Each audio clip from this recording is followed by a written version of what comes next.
Oke, selamat sore Bapak dan Ibu, apa kabar? Sore, Mbak Anita. Selamat datang di acara webinar kita pada sore hari ini. Oke, tak kenal maka tak sayang ya. Mungkin ada Bapak dan Ibu yang sudah sering mengikuti webinar kita yang diadakan setiap minggu, tapi mungkin juga ada yang baru hadir pada sore hari ini. Sebelum kita mulai, saya ingin memperkenalkan diri dulu. Saya Bella yang akan menjadi moderator dan juga MC ya pada sore hari ini. Oke, mungkin Bapak dan Ibu sudah tahu ya seperti yang tadi sudah di-share di screen bahwasannya yang akan menjadi pembicara kita pada sore hari ini merupakan salah satu tim kita dari tim educator, yaitu dengan Mbak Anita Lubis yang sudah ada di ruangan pada bersama kita ya pada sore hari ini. Halo, selamat sore Mbak Anita. Halo, selamat sore Mbak Bella. Oke, Mbak Anita gimana kabarnya? Sehat, alhamdulillah. Mbak Bella gimana kabarnya? Sehat? Sehat. Masih semangat ya? Masih dong, sore-hari harus tetap semangat. Ya, oke Mbak Anita, mungkin sebelum kita mulai, aku coba mau sedikit berinteraksi dengan audiens. Aku mau coba untuk cek dulu ya, kira-kira audio kita ini aman nggak ya di Bapak dan Ibu. Kira-kira gimana nih Bapak dan Ibu, amankah suara kita terlihat, terlihat ya, terdengar jelas ya? Oke, mungkin bisa dibantu ya Bapak dan Ibu kalau memang nantinya akan ada kendala teknis, misalnya suara kita tidak terdengar jelas, bisa silakan chat kita di kolom chat ya. Oke, Mbak Anita mungkin sebelum kita mulai ya, aku mau tanya dulu nih, kira-kira untuk hari ini bisa dikasih sedikit clue nggak sih apa yang akan diberikan kepada audiens pada sore hari ini? Oke, jadi Mbak Bella, mungkin ini karena webinar hari ini gitu ya, karena banyak banget gitu ya, kita dapat komen dari Instagram juga ya, banyak DM kita, dari Facebook kita juga gitu. Kak, gimana sih untuk pertama kali melakukan trading? Nah, makanya kenapa itu kita melakukan webinar hari ini. Jadi hari ini topiknya seputar tentang gimana sih langkah pertama kita untuk melakukan trading gitu, Mbak Bella. Oke. Aduh, Mbak Anita, sorry banget. Aku hampir lupa ya. Aku belum menjelaskan tentang background Mbak Anita. Oke, mungkin Bapak dan Ibu penasaran juga ya, kira-kira pembicara kita yang cantik hari ini, background-nya tuh seperti apa. Nah, mungkin aku akan coba menjelaskan sedikit ya, mengenai background dari Mbak Anita yang merupakan pembicara kita pada sore hari ini. Mbak Anita Lubis ini sudah memiliki pengalaman kurang lebih dalam trading dan investasi selama 5 tahun, dan Mbak Anita juga memiliki sertifikasi ya Mbak ya, yang disebut dengan RSA atau Registered Security Analyst, atau dalam bahasa Indonesianya analisa efek media, di mana Mbak Anita ini memiliki spesialisasi di dalam melakukan analisa secara fundamental. Tapi dengan pengalaman trading 5 tahun dan juga investasi 5 tahun itu kurang lebih, aku yakin Mbak Anita juga jago di dalam melakukan menganalisa market secara teknikal.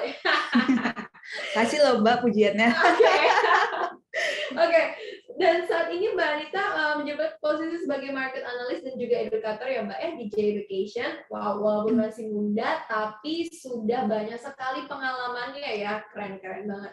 Kasih. Oke, Mbak Anita tadi sudah menjelaskan ya sedikit clue mengenai apa sih yang akan Mbak Anita sampaikan, dan mungkin aku juga akan menjelaskan sedikit mengenai apa itu J Education. Aku singkat aja, J Education ini merupakan platform edukasi finansial untuk Bapak dan Ibu yang ingin mengetahui lebih mendalam mengenai pasar keuangan, dan Bapak dan Ibu sekarang sudah ada di kendaraan yang tepat. Oke, jadi dengan program-program kita berharap bisa memberikan seperti pengetahuan kepada Bapak dan Ibu supaya bisa lebih mempersiapkan diri dalam memasuki market gitu. Karena itu ada pengetahuan itu sangat penting ya. Jadi supaya kita tahu nih bagaimana cara-cara yang harus kita lakukan gitu. Dan J Education sendiri ini awal mulanya berdiri di Uni Eropa dan sudah punya 2.000 kurang lebih ya di 14 negara.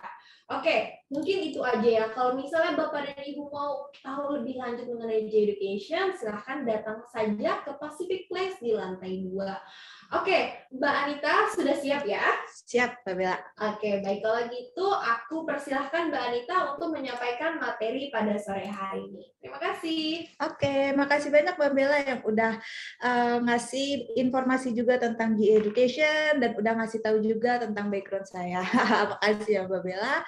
Next, kita akan mulai hari ini belajar tentang apa sih kesalahan umum para trader itu. Jadi kebanyakan banget nih pertanyaan-pertanyaan dari teman-teman atau Bapak Ibu yang nanya ke kita itu, Mbak Anita, kok saya sering nyangkut ya Mbak Anita gitu kan, atau Mbak Anita tuh gimana ya, saya kok uang saya terkuras terus gitu uangnya gitu kan. Nah, makanya ini kita kasih tahu nih, mumpung Bapak Ibu mungkin ada yang belum pernah trading gitu kan atau investasi. Jadi kita kasih tahu ini loh kesalahan-kesalahan umum para trader tuh apa aja. Nah, setelah itu kita harus ngapain nih? Nah, langkah-langkah berikutnya adalah kita kasih tahu, oh trading tuh harus seperti ini, seperti ini, seperti ini. Nah, makanya ikutin terus sampai terakhir webinar ini. Yang kesalahan pertama yang paling sering itu adalah yang namanya nyangkut. Mungkin Bapak Ibu pernah sering kalian dengar gitu ya, kalau misalnya, aduh Mbak, saya nyangkut nih di saham A, aduh Mbak, saya nyangkut nih di koin A gitu kan misalnya. Itu adalah kebiasaan para trader awal yang nggak mau yang namanya cut loss. Jadi misalnya dia beli di harga atas gitu kan, dia nggak tahu nih beli banyak nih yang beli gitu kan, terus beli di harga yang paling atas gitu, harga yang paling mahal, terus tiba-tiba turun, terus aduh gimana ya, jual atau enggak ya, aduh tunggu deh kali aja naik. Nah, itu adalah kesalahan para umum trader gitu. Jadi dia nyangkut terus dia galau nih mau jual atau tetap di hold gitu. Nah, yang kedua ada belum memiliki trading style. Ada nggak Bapak Ibu-Ibu atau yang misalnya dapat sinyal trading tuh dari Telegram atau misalnya WhatsApp keluarga gitu kan, ya paling sering gitu kan, Mbak Anita beli nih misalnya saham internasional Apple gitu kan, lagi mau naik katanya soalnya kan tahun depan launching iPhone 13 gitu misalnya kayak gitu. Nah, terus ada lagi nih kebiasaan orang Indonesia ya, biasanya pengennya instan tanpa melewati namanya proses. Indomie aja Bapak Ibu harus direbus 3 menit gitu. Apalagi trading ya kan, harus yang namanya kita butuh proses, butuh praktek, belajar. Salah satunya kita harus namanya belajar, mengetahui analisa gitu. Dari ekonominya, dari tradingnya, dari chartnya gitu, dan membutuhkan yang namanya proses. Jadi praktek dan lakukanlah proses itu. Lanjutnya, pakai uang dingin untuk trading. Jangan pernah pakai yang namanya uang untuk anak sekolah atau misalnya untuk uang kebutuhan sehari-hari gitu. Jadi itulah yang biasa Indonesia, aduh pengen ya mendapatkan profit jadi pakai uang, ya udahlah saya gadain mobil saya atau saya gadain rumah saya. Itu jangan Bapak Ibu gitu. Jadi emang benar-benar pakai uang yang bisa dipakai untuk trading. Ibarat kata kayak Bapak Ibu gitu ya, mau melakukan suatu bisnis gitu kan. Bisnis pun harus ada modal sama dengan trading gitu. Dan modalnya benar-benar emang yang dikhususkan untuk berinvestasi atau trading gitu. Dan yang paling sering nih biasanya nih anak muda trading dengan emosi balas dendam. Maksudnya apa dengan balas dendam gitu? Misalnya nih, biasanya yang kayak gini itu adalah tipe-tipe orang yang udah rugi terus sekali ya ketemu pasar yang cuan, dia mau mendapatkan untung misalnya 1000%. Nah, biasanya emosi balas dendam ini dia cari lagi koin yang lain, cari lagi misalnya pasaran lain yang bisa membuat dia untung lebih dari 100%. Nah, ini sebenarnya nggak baik teman-teman atau ibu bapak gitu. Karena kenapa? Karena dalam training itu butuh yang namanya planning atau ada manajemennya gitu. Sama kayak bapak ibu mau berbisnis gitu kan. Bapak Ibu pasti ada, oh saya harus ini, saya harus A, saya harus B, saya harus C. Begitu juga dengan trading. Saya harus tahu nih perkembangan pasar ini seperti apa, ekonomi pasar seperti apa, terus saya mau profit berapakah dalam 1 hari, dalam 1 minggu, dalam 1 bulan gitu. Jadi harus ada planningnya dengan matang dan dengan baik gitu. Oke, next-nya. Oke. Lanjut. Hal-hal apa aja sih yang harus kita lakukan ketika kita mau melakukan trading atau investasi? Yang pertama ada kenali diri sendiri. Selanjutnya nanti kita akan pelajari sedikit tentang analisa. baik dari analisa fundamental maupun analisa teknikal. Selanjutnya ada juga gimana sih cara kita untuk membuka akun broker atau sekuritas nanti yang akan menjadi pilihan kita gitu. Dan yang selanjutnya ada manajemen uang gitu. Manajemen uang ini yang paling penting Bapak Ibu. Karena kenapa? Kalau dalam trading kita harus pertama kali itu memikirkan modal kita berapa, terus habis itu uangnya mau dipakai di pasar mana dan seterusnya. Sama kayak Bapak Ibu mau melakukan yang namanya bisnis. Dan yang terakhir adalah disiplin. Next, kita lanjut ke materi yang pertama, kenali diri sendiri. Maksudnya apa sih Mbak Anita kenali diri sendiri gitu ya? Saya udah tahu kok kalau saya tuh orangnya baik gitu kan, ramah gitu. Oh bukan seperti itu. Kenali diri sendiri ini di sini adalah kita mau lihat nih tipe resiko kita itu seperti apa. Mau misalnya nih kayak Mbak Bella, kalau Mbak Bella tipe kalau orangnya kalau misalnya 1 juta nih masukin buat modal investasi, terus misalnya 100.000 hilang gitu Mbak Bella dalam 1 hari gitu. Kira-kira Mbak Bella bisa tidur apa enggak? Tentu tidak, overthinking. Oke, jadi kalau overthinking ya, kalau misalnya overthinking kayak gitu. Nah, mungkin kalau misalnya ada Bapak Ibu yang modelan Mbak Bella gitu ya, yang aduh 100.000 saya hilang, aduh saya nggak bisa tidur, nggak bisa makan gitu ya, itu mungkin masuknya ke konservatif. Nah, nanti Bapak Ibu di konservatif tipe resiko konservatif itu adalah tipe nanti kita bisa atur tradingnya mungkin nanti lebih banyak portofolionya ke bagian saham. Karena kenapa? Karena saham itu nggak terlalu yang namanya resikonya tinggi Ibu gitu. Of course, mungkin Bapak Ibu pernah dengar pepatah high risk, high return. Mendapatkan resiko yang tinggi, tentu juga mendapatkan pengembalian yang tinggi. Tapi balik lagi semua ke Bapak dan Ibu. Gitu. Next-nya ada moderat. Moderat tuh setengah-setengah Bapak Ibu gitu. Aduh saya mau resikonya agak naikkan dikit deh gitu kan, tapi nggak mau nggak mau untungnya mau untungnya naikkan dikit deh tapi resikonya nggak terlalu tinggi gitu kan. Nah, itu tipe moderat. Nanti modal-modal yang moderat ini bisa dibagi di diversifikasi portofolionya mungkin ke bagian nanti ke koin, ke cryptocurrency atau ke forex, nanti sisanya masuk ke saham. Nah, kalau tipe-tipe agresif nih biasanya gitu kan, banyak nih yang muda ya, jiwa-jiwa muda nih biasanya suka agresif nih. Kalau agresif ini biasanya mereka itu suka ke yang high risk high return, mendapatkan pendapatan yang lumayan tinggi gitu. Nah, kalau agresif ini mungkin nanti Bapak Ibu bisa coba main di cryptocurrency, commodity. Nah, itu boleh tuh Bapak cari-cari pasar yang oke, saya bisa menerima nih resikonya seperti itu. Ya, jadi yang paling penting adalah kenali diri sendiri dulu. Selanjutnya, setelah kita mengenali diri sendiri, oh oke, saya mungkin tipikalnya kalau saya sendiri ya itu adalah moderat gitu. Oke, saya moderat nih. Kayaknya saya mau setengah yang saham, setengah lagi yang atau forex gitu kan. Nah, mulai kita pelajari fundamentalnya dan teknikalnya. Mereka berdua ini nggak bisa dipisahkan gitu, fundamental maupun teknikal. Jadi kita harus tahu juga dari point of view, oh laporan keuangan usaha Apple tuh seperti ini, Netflix seperti ini. Bapak Ibu mungkin tahu kemarin kan booming Squid Games ya. Terus nggak lama perusahaan Netflix ya laporan keuangannya naik di kuartal ketiga. Oh oke, saya bisa nih mikir untuk beli Netflix untuk jangka panjang. Nah, kita bisa lihat dari sisi fundamentalnya. Nah, kalau dari sisi teknikalnya, chartnya misalnya harganya lagi mulai agak turun nih, oke kita beli sekarang gitu. Nah, jadi nanti kalau Bapak Ibu ikut kelas kita, nanti kita akan lebih detail lagi untuk mengetahui tentang fundamental baik teknikal di pasar keuangan. Nah, ini tadi yang udah seperti saya sampaikan, fundamental melihat dari kondisi suatu perusahaannya, laporan keuangannya, kondisi ekonominya, dan industri suatu negaranya. Jadi kita lihat dari point of view itu, Bapak Ibu. Nah, selanjutnya kalau analisa teknikal, kita biasanya melihat dari harga dan volumenya di pasar. Jadi kita ngelihat chart, gitu ya. Terus kita lihat supply sama demand-nya gitu. Supply sama demand-nya itu banyak apa enggak? Ketika supply sama demand-nya mulai bergerak gitu ya, barulah di situ kita masuk. Tapi kalau misalnya demand-nya nggak terlalu banyak gitu, mungkin kita bisa cari alternatif lain. Let's say kita ganti pasar, atau misalnya kita ganti koin yang lain, atau misalnya saham yang lain, seperti itu.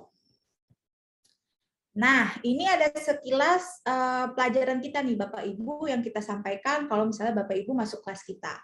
Contohnya ini adalah pasar memiliki 3 pergerakan. Jadi kalau misalnya Bapak Ibu yang belum pernah belajar analisa teknikal gitu kan, selalu berpikir gitu, oke, saya mau masuk saham Netflix nih Mbak Anita, kata Mbak Anita, saham Netflix ini bagus gitu ya, kuartal ketiganya laporan keuangannya naik, labanya naik gara-gara Squid Games gitu kan misalnya.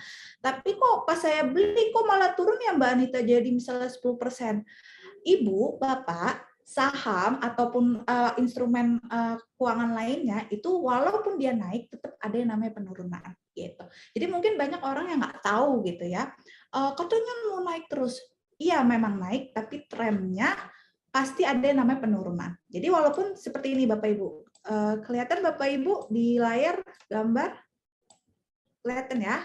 Oke. Nah, misalnya ini adalah tren besar gitu. Tren besarnya ini adalah harga untuk jangka panjang. Jadi walaupun harga tetap naik gitu ya Bapak Ibu ya, tapi tetap ada namanya penurunan. Nah, kenaikan ini disebut yang namanya primary movement. Nah, setelah primary movement atau kita singkat PM, akan ada yang namanya secondary movement atau kita singkat namanya SM. Jadi polanya selalu begitu, Bu. Jadi namanya harga saham atau chart apapun di instrumen keuangan gitu ya, polanya akan selalu sama. Naik, terus habis itu turun. Naik, kemudian turun gitu. Jadi ini disebutnya primary movement, ini disebutnya secondary movement. Di dalam garis-garis ini ada yang namanya minor. Jadi walaupun dia naik dalam segi trennya, tapi tetap aja Ibu, ada yang namanya minor, kecil-kecilnya. Jadi di dalam sini ada primary, primary, dan secondary. Seperti itu. Dari sini Bapak Ibu, ada yang mau ditanyakan apakah sudah jelas atau belum? Karena setelah ini saya mau bertanya ke Bapak Ibu tentang arah tren harga. Mungkin bisa dijawab lewat chat ya Mbak Bella ya. Ya, betul. Mungkin dari penjelasan Mbak Dita ya mengenai pergerakan harga yang memiliki 3 tipe ini, Bapak dan Ibu apakah sudah cukup jelas? Karena di slide berikutnya kita akan coba bermain games ya. Oh ya, benar. Kalau nggak ada yang nggak ada yang jawab, aku langsung next aja kali ya. Mungkin langsung next aja kali ya Mbak Bella ya. Oke. Nah, Bapak Ibu udah lihat chart yang di sini. Nah, kalau menurut Bapak Ibu gitu ya, ini kan sudah bikin ya Bu ya, naik gitu ya, primary gitu kan. Nah, ini tuh ada secondary nih Bapak Ibu, atau kita singkat SM. Next-nya ini bakalan apa nih? Bakalan bikin lanjut secondary kah atau lanjut primary? Nah, saya tunggu 10 detik kali ya Mbak Bella ya, supaya untuk jawab di chat. Mungkin Bapak Ibu ada yang mau chat jawabannya gitu. Boleh, saya tunggu 10 detik mulai dari sekarang.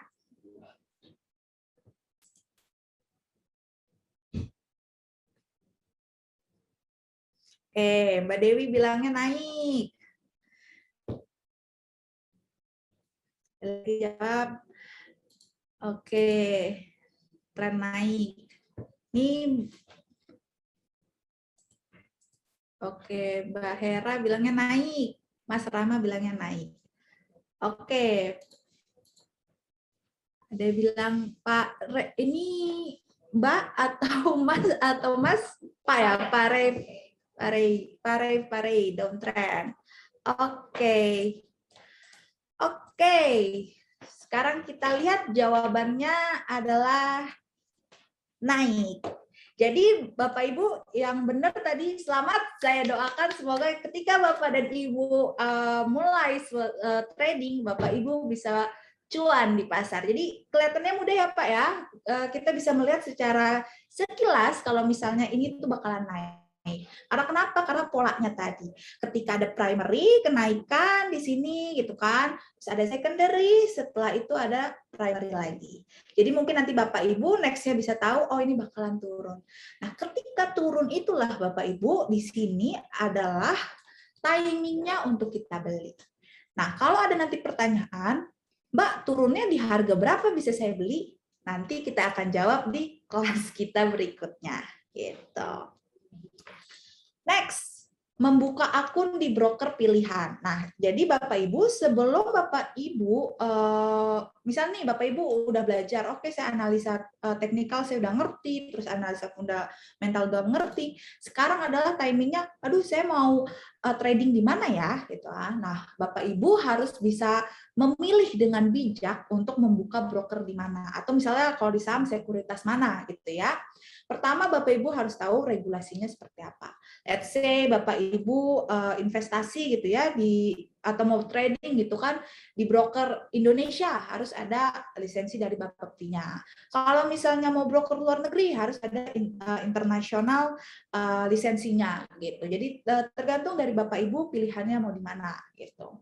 Nextnya harus ada demo akun Bapak Ibu. Jadi kalau misalnya Bapak Ibu melihat broker tapi nggak ada demo akun gitu, mending cari yang lain. Kenapa? Karena demo akun ini penting banget Bapak Ibu untuk mengetahui apa tradingnya Bapak Ibu itu udah sejauh mana gitu. Jadi kita awal lihat dulu nih Bapak Ibu apakah kalau misalnya melihat chart gitu ya, chart dari pasar gitu kan bisa tidur atau enggak gitu. Jadi pakai uang demo akun dulu. Jadi nggak pakai uang real dulu gitu, pakai dari demo akun dulu gitu. Next-nya ada penarikan dana dan penyetoran. Nah, ini yang paling penting Bapak Ibu. Kalau misalnya brokernya penarikan dana dan penyetoran aja susah, gimana Ibu mau percaya sama broker tersebut atau securities tersebut. Jadi Ibu harus cari, Bapak Ibu harus cari informasi sebanyak-banyaknya, terus cari review-review dari orang lain. Jadi tahu broker ini bagus atau enggak, lihat dari review sama bintangnya juta. Gitu. Next, manajemen uang. Nah, ini yang paling penting dari Bapak Ibu. Biasanya, walaupun ya banyak nih murid-murid kita nih dari JE kebanyakan ya, walaupun dia udah tahu ini namanya analisa fundamental, udah tahu analisa teknikal gitu ya, udah tahu nih semua ilmunya gitu, tapi manajemen uangnya itu sangat jelek gitu. Karena kenapa? Karena itu greedy atau misalnya rakus gitu. Rakus akan aduh saya belum puas nih saya mau trading, saya mau dapetin cuan lagi karena ya udah analisa teknikal saya udah jago gitu kan, fundamental saya juga udah jago. Tapi Bapak Ibu, kita namanya trading itu nggak boleh namanya cepat merasa serakah atau greedy gitu kan. Karena kenapa? Karena trading itu sama aja kayak kita berbisnis. Pelan-pelan tapi pasti gitu Bapak Ibu. Jadi harus ada planningnya itu, manajemen uang dengan baik sehingga kalau misalnya nanti ibu bapak rugi di satu tempat, ibu bapak masih punya tempat yang lain untuk mendapatkan keuntungan. Yang paling penting adalah diversifikasi. Apa sih itu Mbak Anita diversifikasi gitu ya? Diversifikasi adalah teknik yang mengurangi resiko dengan mengalokasikan investasinya di beberapa instrumen keuangan. Yang contohnya tadi saya bilang, misalnya tipe moderat, setengahnya dimasukin saham, 20%-nya dibeliin koin, terus 25%-nya dimasukin ke kripto, sisanya dipegang, misalnya seperti itu.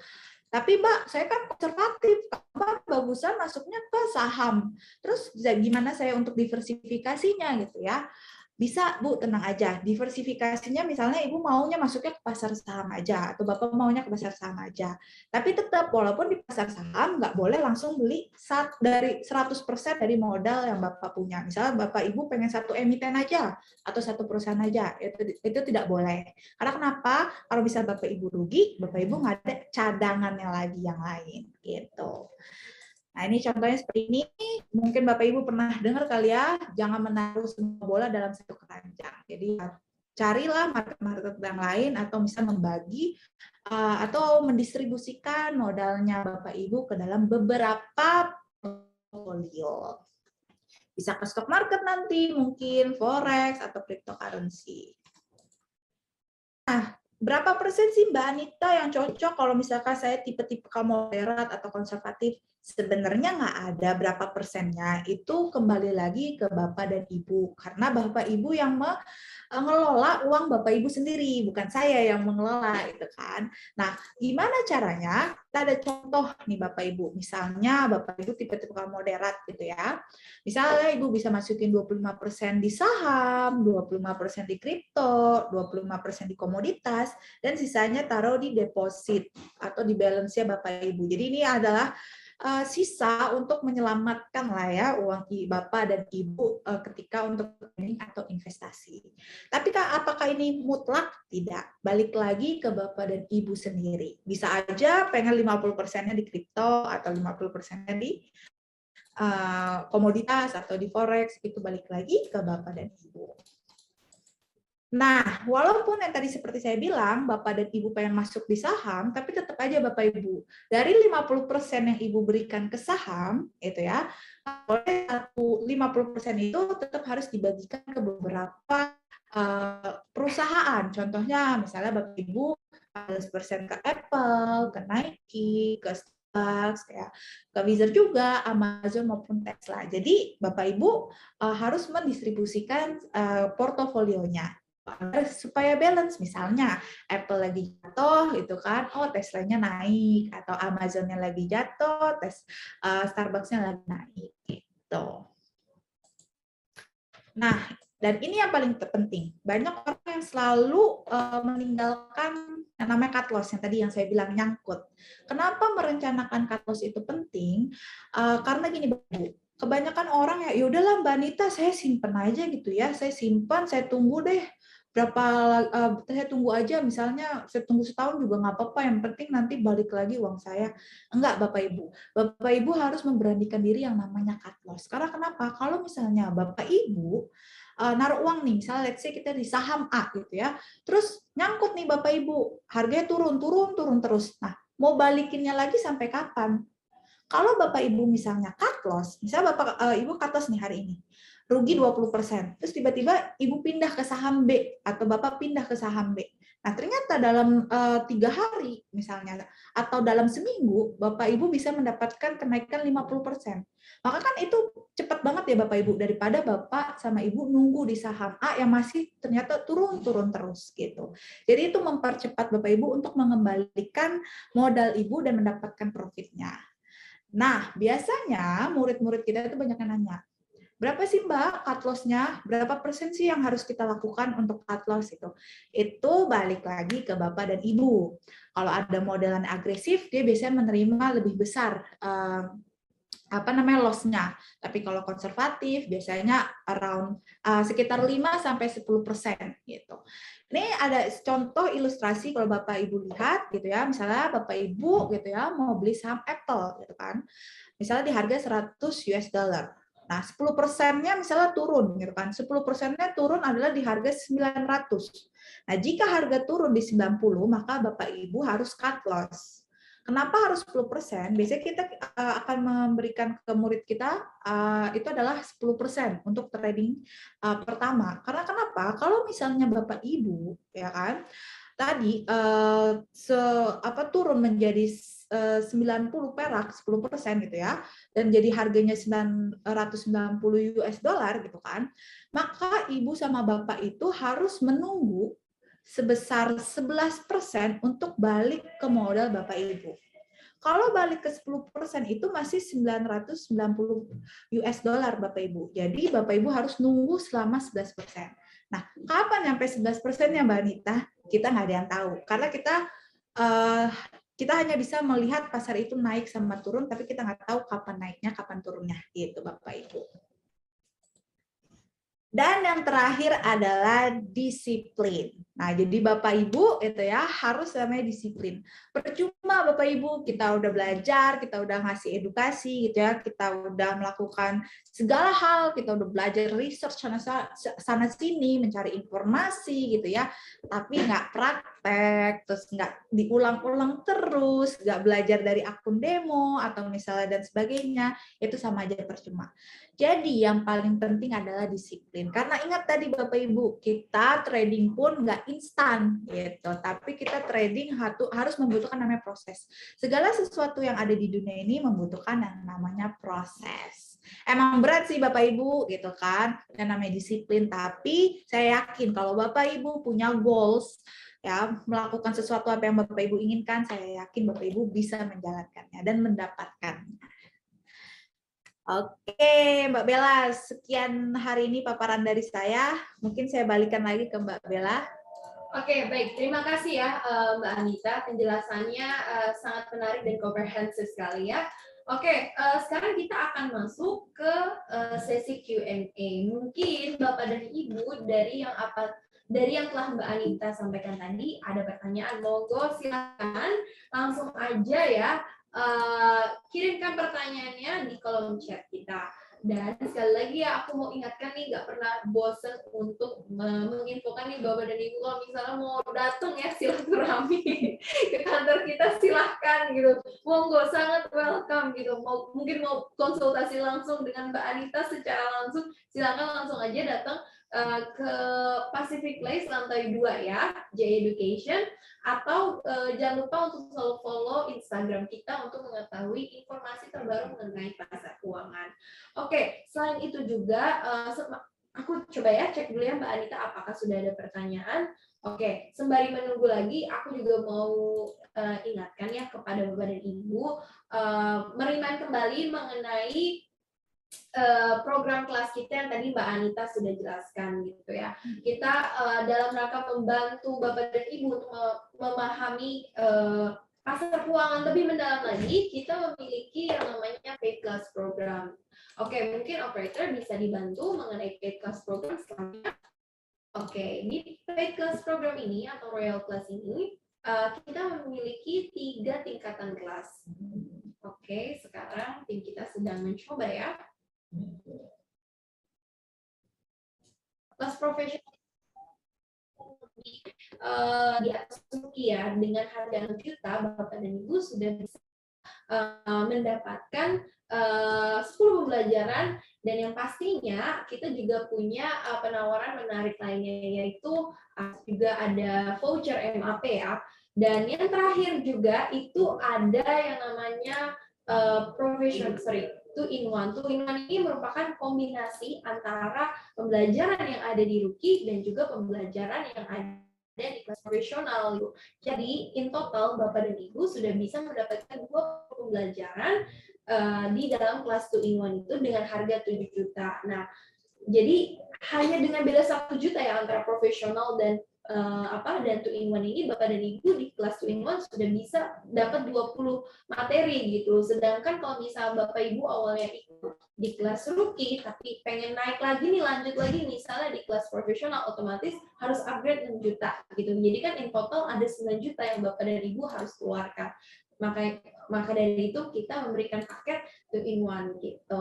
Dan jangan sedih juga karena sebenarnya uang ini nanti akan masuk ke dalam akun Bapak dan Ibu gitu. Oke, apakah bisa di play screen-nya? Oke, tidak bisa, sepertinya kita mengalami gangguan teknis. Tapi jangan sedih ya Bapak dan Ibu. Kalau misalnya Bapak dan Ibu mau tahu lebih lanjut, silakan menghubungi tim kita yang mengajak Bapak dan Ibu untuk gabung di acara webinar pada sore hari ini. Oke, aku coba ya mau cek dulu di kolom chat, sepertinya sudah ada pertanyaan nih dari Pak Rama ya. Oke, Pak Rama bertanya nih Mbak Anita, kalau dengan modal tidak terlalu banyak, misalnya 5 juta rupiah, kira-kira portofolio dan instrumen yang bagus apa ya untuk jumlah seperti itu? Oke, Pak Rama, bagus sekali pertanyaannya ya. Jadi langsung kayak, Mbak Rita, saya punya modal segini, tapi kira-kira apa ya? Saya belum tahu. Nah, balik lagi ke tadi, Pak Rama. Pak Rama nih orangnya seperti apa gitu kan? Pak Rama orangnya agresif kah? Kalau misalnya hilang misalnya 1 juta bisa tidur kan nanti malam gitu kan? Nah, kalau misalnya Pak Rama agresif, sebenarnya semua instrumen itu bisa untuk trading sebesar 5 juta. Jadi balik lagi nih ke Pak Rama. Ada bisa ke cryptocurrency juga, terus habis itu bisa beli di saham juga gitu. Apa nih lebih mau main aman dulu saya Mbak. Oke, kalau misalnya Pak Rama mau main aman, berarti Pak Rama bisa main ke saham dulu. Nah, saham apa sih Pak Rama yang bisa kita tradingkan dengan 5 juta itu sebenarnya banyak Pak Rama. Gitu. Misalnya ada Netflix, Bapak Rama bisa beli di situ, kayak tadi seperti saya bilang, Sweet Game. Tapi of course sebelum Pak Rama membeli saham tersebut, Pak Rama harus ada analisa terlebih dahulu. Gitu. Jadi banyak banget sih Pak Rama, dengan modal 5 juta sebenarnya cukup Pak Rama. Gitu.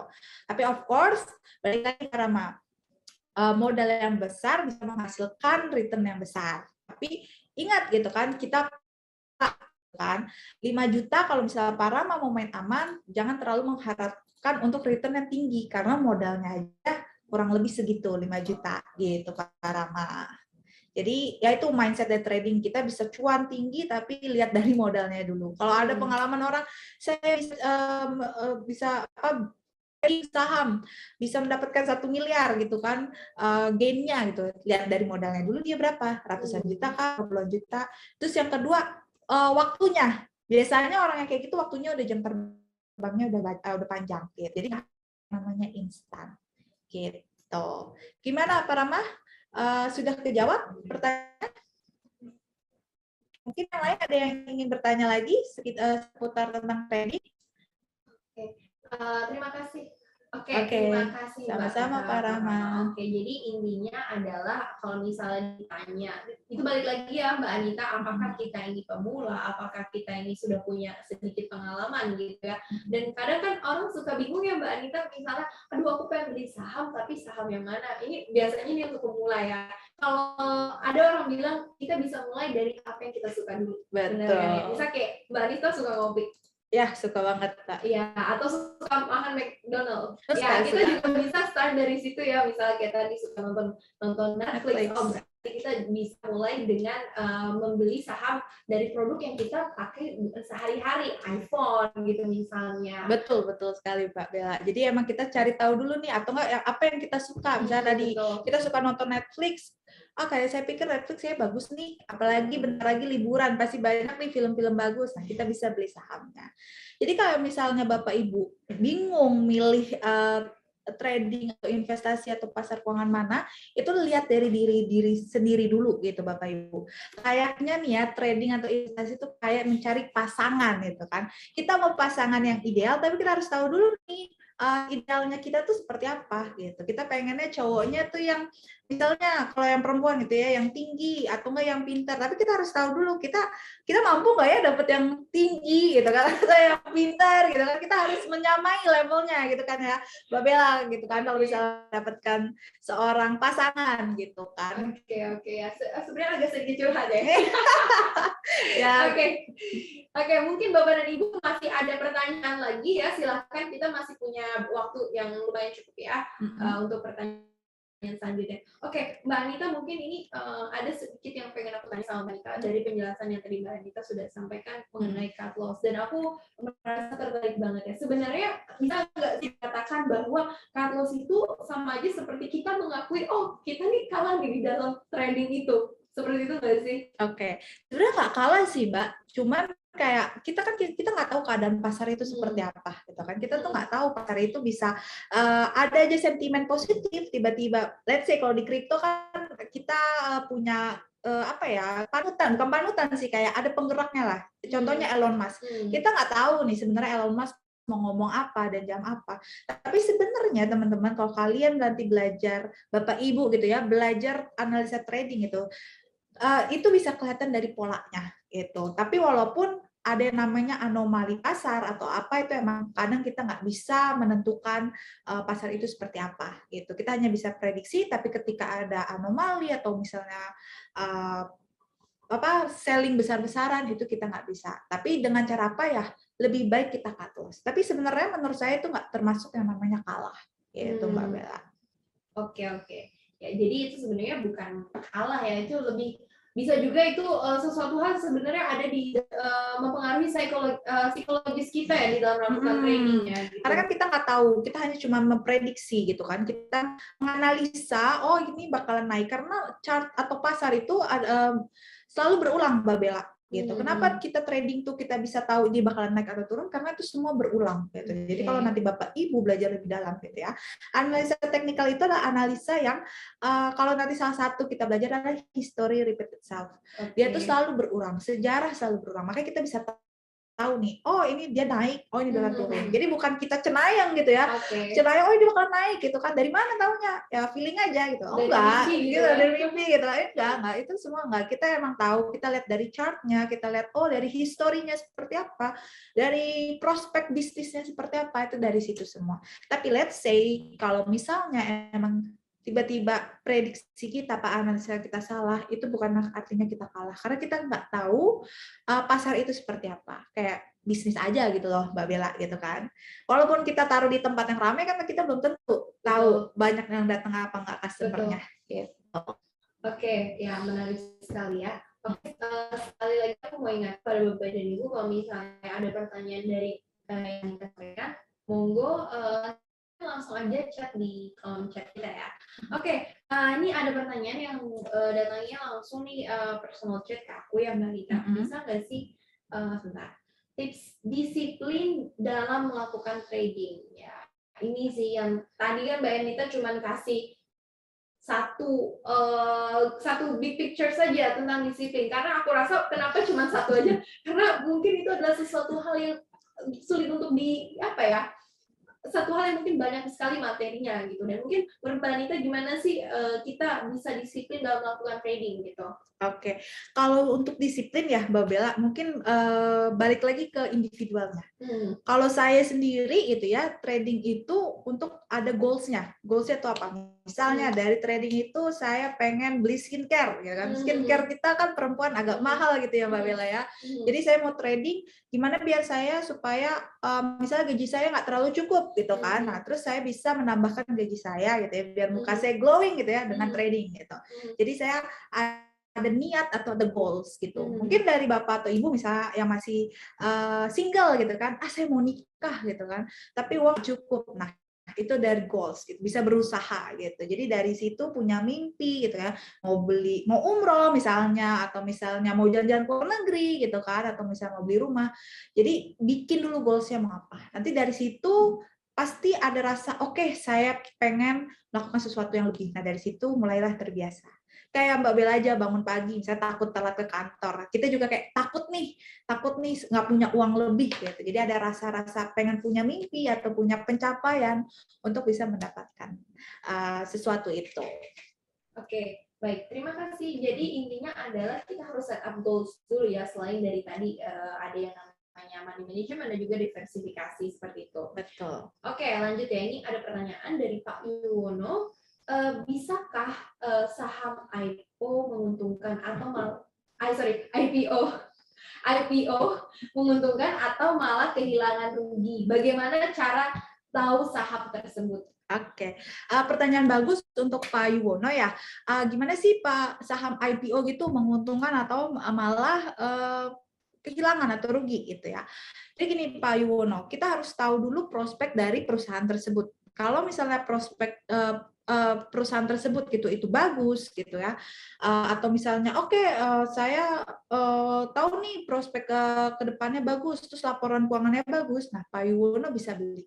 Tapi balik lagi ke Pak Yuwono mau beli saham IPO itu untuk jangka panjang atau untuk trading gitu, atau untuk jangka pendek. Kalau Pak Yuwono untuk jangka pendek, mencari saham-saham yang baru IPO dan mohon maaf yang seperti perusahaan second liner atau third liner begitu ya, itu bisa. Tapi kalau misalnya untuk jangka panjang, ya Pak Yuwono lebih baik jangan masuk ke IPO gitu. Lebih baik cari ya yang saham yang udah stabil gitu.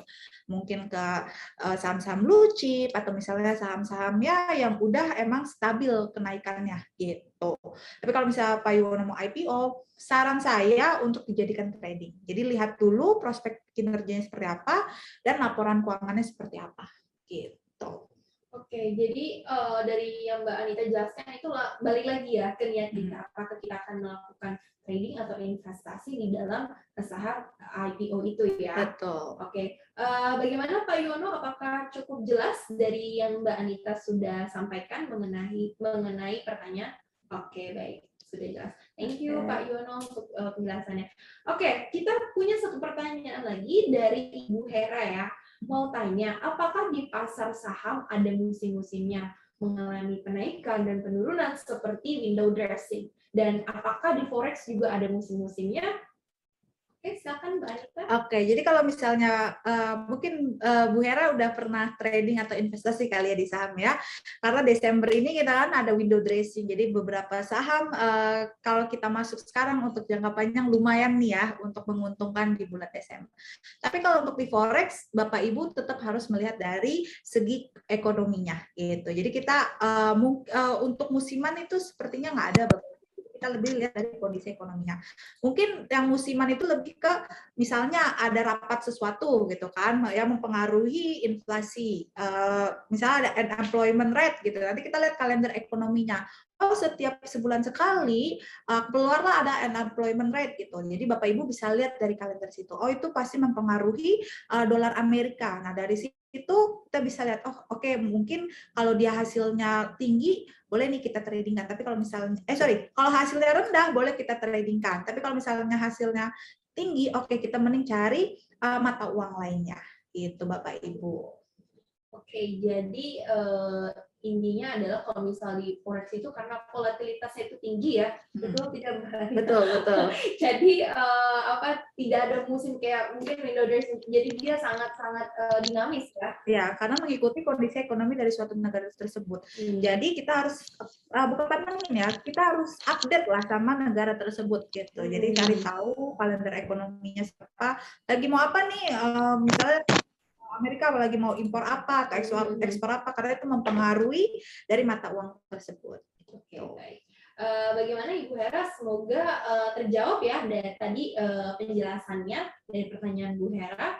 Oke, sudah jelas. Terima kasih Ibu Hera untuk pertanyaannya. Kita lanjut ya ke pertanyaan yang terakhir. Ini ada dari Bapak Rey. Bapak Rey bertanya, apabila kondisi fundamental pasar dunia sedang tidak baik, sebaiknya apa perlu sementara kita tidak open trade atau tetap berusaha mencari peluang trading? Oke, bagus banget nih Pak Ref pertanyaannya gitu ya. Kalau itu balik lagi sebenarnya ke individual masing-masing. Ada kalau misalnya Pak Ref tipe konservatif yang tadi saya bilang, mungkin lebih baik atau lebih aman itu ya untuk tidak open trade. Kenapa? Biar hati lega, atau ibarat kata trading pun ada istirahatnya gitu. Jadi nggak tiap hari trading gitu ya. Pasti ada momen-momen di mana kita istirahat. Kayak Bapak aja kalau mau kerja gitu kan, kerja mulu capek gitu kan, atau trading mulu capek gitu kan, Bapak bisa cuti lah ibarat kata seperti itu. Nah, tapi kalau misalnya Bapak mau cari peluang, itu tentu ada Pak. Bapak bisa cari pasaran lain. Misalnya kayak kondisi sekarang nih Pak, kan lagi booming nih Elon Musk ya kan, mau menjual saham Tesla-nya. Padahal baru bukan rumor, Elon Musk baru nge-tweet gitu ya, belum benar-benar terjadi. Saham Tesla udah turun hampir 10% kalau nggak salah terakhir saya lihat gitu kan. Nah, malah di cryptocurrency seperti Bitcoin dan Dogecoin malah naik. Jadi sebenarnya itu pasti ada korelasi yang berlainan gitu Pak, ada berbanding terbalik. Jadi Bapak bisa cari ke pasaran lain. Tapi balik lagi ke Bapak, kalau let's say emang Bapak pikir oke, semuanya kayak berpengaruh nih, karena kan itu hanya nggak terlalu stabil ya Pak ya gitu. Karena kalau misalnya lagi krisis apa gimana kan nggak terlalu stabil gitu kan. Nah, Bapak bisa istirahat dulu sebentar. Tapi kalau misalnya Bapak tetap mau mencari peluang, banyak Pak. Contohnya kemarin COVID gitu kan, ketika saham jatuh, emas bisa naik gitu. Cryptocurrency juga naik gitu. Jadi bisa cari peluang. Balik lagi ke Bapak gitu. Oke. Jadi intinya adalah kita juga harus bisa mengenali tipe risiko diri kita seperti yang tadi sudah Mbak Anita jelaskan ya di slide-nya, apakah kita konservatif, moderat ataupun agresif, dan nggak ada salahnya kalau kita rehat gitu ya istilahnya dalam trading, karena ya itu karena trading itu sangat dipengaruhi juga oleh kondisi psikologi kita gitu. Betul sekali, karena kalau misalnya kita trading ya tadi emosi balas dendam, saya rugi terus, saya mau dapat cuan, itu juga nggak bagus Bapak Ibu. Jadi ada baiknya seperti Bapak Ibu kalau kerja, aduh saya pengen cuti atau apa, jadi nikmatin aja hasil cuannya dari yang kemarin gitu. Tapi kalau misalnya mau cari peluang lagi, tetap bisa Bapak Ibu, karena pasti ketika ada satu pasar yang turun, pasti ada pasar lain yang buka gitu. Oke, baik. Terima kasih ya Mbak Anita penjelasannya dan terima kasih Pak Reif untuk pertanyaannya. Oke Mbak Anita, sepertinya waktu kita tinggal beberapa menit lagi dan tadi itu merupakan pertanyaan yang terakhir ya. Sebelum kita menutup acara kita pada sore hari ini, mungkin Mbak Anita ingin kasih final statement ya mengenai materi yang sudah Mbak Anita sampaikan sore hari ini kepada Bapak dan Ibu. Oke, jadi Bapak Ibu yang pertama harus tahu kenali diri sendiri gitu. Jadi ketika Bapak Ibu mau masuk trading, tahulah karakteristik Bapak Ibu itu seperti apa. Apakah bisa Bapak Ibu gitu ya nyaman tidur dengan melakukan trading gitu. Itu yang pertama. Karena trading itu Bapak Ibu terlihat gampang tapi tidak mudah. Kenapa saya bilang tidak mudah? Karena butuh yang namanya disiplin. Dan butuh yang namanya proses dan jangka waktu yang cukup sebenarnya nggak panjang gitu, tapi kalau Bapak Ibu disiplin terus Bapak Ibu selalu praktek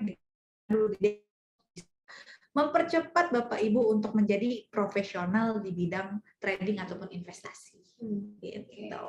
Oke, baik. Mungkin Mbak Anita, aku ada sedikit yang mau aku tanya. Selain disiplin, apakah konsisten itu juga perlu ya? Konsistensi gitu. Disiplin bagian dari konsisten. Jadi disiplin melakukan, oke, hari ini saya mau trading, misal pulang kantor gitu ya, sejam aja saya trading, oke. Terus latihan, perbanyak, bikin trennya tadi, misalnya latihan dulu nih di demo akun, bikin primary, PM, bikin SM, oke, nextnya kayaknya bakal naik nih, nah bisa seperti itu dulu gitu. Oke. Dan yang pastinya untuk mengetahui itu semua bisa namanya belajar di Edukasi.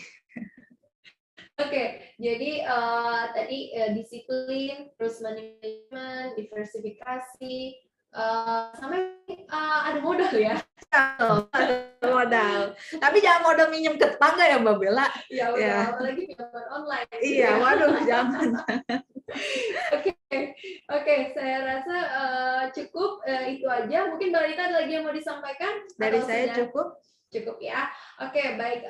Terima kasih ya Bapak dan Ibu atas kehadirannya pada sore hari ini. Sebelumnya, saya mohon maaf apabila dalam penyampaiannya ada kesalahan kata atau mungkin ada yang kurang gitu ya. Dan semoga kita masih bisa bertemu lagi ya di next webinar. Seperti biasa, kita selalu punya yang namanya webinar yang diadakan setiap minggunya di jam 4 sore. Oke, jangan lupa sekali lagi aku mau ingatkan untuk follow akun Instagram kita di Gay Education atau sosial media yang lainnya. Dan kalau mau kunjungi kantor kita untuk melakukan konsultasi atau mengenal lebih jauh, silakan di Pacific Place lantai 2. Akhir kata, saya Bella. Dan saya Anita. Mohon undur diri dan terima kasih. Selamat sore. Sore. Sore, terima kasih.